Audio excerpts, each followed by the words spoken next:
Last year, Elias Murillo was all about the politics. He was really into Bernie Sanders, even went to a Sanders rally in Fairfax County. When Sanders lost, Murillo switched to Donald Trump, the other guy he figured would step up for regular people. It was all very exciting, a show that just kept on going. For a while, he even felt hopeful. Now, Murillo knows Virginia is electing a new governor in 3 weeks, but he's paid little attention. Everybody's put it aside, said the 31-year-old graduate student and part-time office cleaner. With all the hate and all the tragedies going on, with Las Vegas and natural disasters and threats and the back and forth with the president and North Korea, it makes it hard to vote for governor. It's just become so hard to focus, to keep up with it all. Virginians speak of being exhausted by events. They say that they have only so much bandwidth, and that President Trump takes up most of the space they allot to politics. They say they haven't heard much about the governor's race in the news, which seems devoted mainly to the president's doings and sayings. As the nation's only competitive statewide contest this year, the Virginia race has been viewed by people in the politics business as a crucial bellwether, an early measure of whether voters are motivated to push back against an unpopular president or double down on their drive to disrupt Washington and drain the swamp. But far fewer Virginia voters are closely following the campaign than at similar stages in the past 3 gubernatorial elections, according to Washington Post polling. Even those who might be assumed to be searching for a way to send a message about a president they consider inept or dangerous say they are paying little attention to the Virginia race.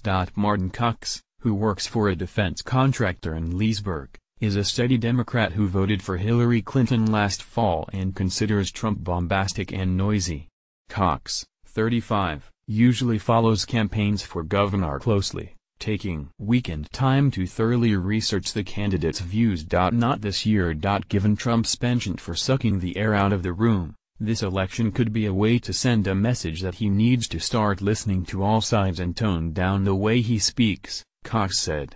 But I haven't really heard much about the candidates and I haven't done my research. When I look at the news now, it's about Trump saying the latest crazy thing, and that's where the attention focuses. Virginia's unusual practice of picking a governor the year after presidential elections has historically led to low turnouts. In 2013, a year after 71% of Virginia voters cast ballots for Barack Obama or Mitt Romney, only 43% came out to the polls to choose Democrat Terry McAuliffe as governor over Republican Ken Cuccinelli. This year's highly polarized politics have led activists on both the pro- and anti-Trump sides to anticipate stronger than average engagement in the governor's race, if only as a proxy by which voters could express their views on the president. Both parties are eager to urge Virginians to see the governor's race through a national prism. Obama and Joe Biden are making campaign appearances for Democrat Ralph Northam this week, and Vice President Pence will appear with Republican Ed Gillespie, as Trump may yet do later in the month. Voters and political experts alike offer 3 main theories to explain the indications of deflated interest, the Trump effect, in which the president's big personality and ability to dominate the news steals attention that would typically gravitate toward the governor's race.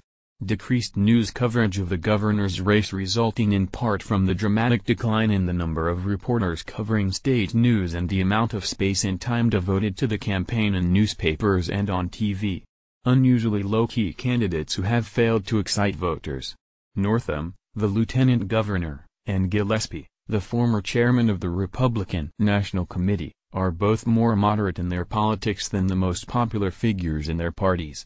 Compared to the candidates both parties put up for governor 4 years ago, Northam and Gillespie seem like throwbacks to a quieter, gentler time. No one in their right minds would call Ralph Northam or Ed Gillespie firebrands, said Pete Snyder, chairman of Gillespie's campaign and chief executive of Disruptor Capital, an investment firm in Alexandria.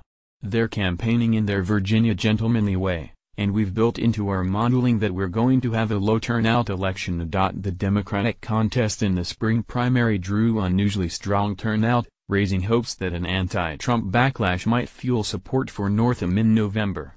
But in past governors' races, Republicans have proven themselves more likely than Democrats to vote in off-year elections. Voters in both primaries last spring chose milder, more moderate alternatives to more